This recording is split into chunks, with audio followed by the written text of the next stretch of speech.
তখন আমি আপনাকে বলেছিলাম যে, "জয়া আপা আমাদের দেশে তো আমরা লাইফ টাইম অ্যাচিভমেন্ট দেয়াই হচ্ছে গিয়ে সবচেয়ে সিনিয়র মোস্ট কাউকে দিয়ে। আর আপনি এখন ভিনদেশী একজন, তারপরও অত সিনিয়র না। আপনাকে দিয়ে ওনারা লাইফ টাইম অ্যাচিভমেন্ট অ্যাওয়ার্ড দেওয়া হবে?" তারপর আপনি একটু পরে মঞ্চে গেলেন। মানে আমার এত ভালো লেগেছিল। আরেকটি ঘটনা, মানে শেষ দিকে এসে আরেকজন ফিল্মফেয়ার একজন এসে আপনাকে বলেছিল যে, "সৌমিত্র কাকু তো একটু অসুস্থ, চলে যাবে, আপনার সাথে দেখা করবে।"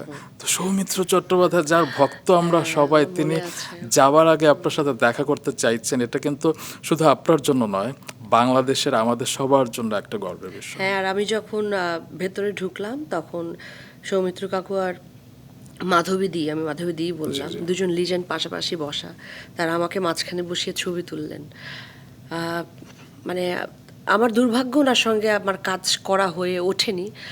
কথা চলছিল, কাকু বলছিলেন যে হ্যাঁ করবো রে ছবি একসাথে, করবো আমরা, নিশ্চয়ই করবো। আমি বললাম হ্যাঁ আমিও অপেক্ষা আছে, মুখিয়ে আছি।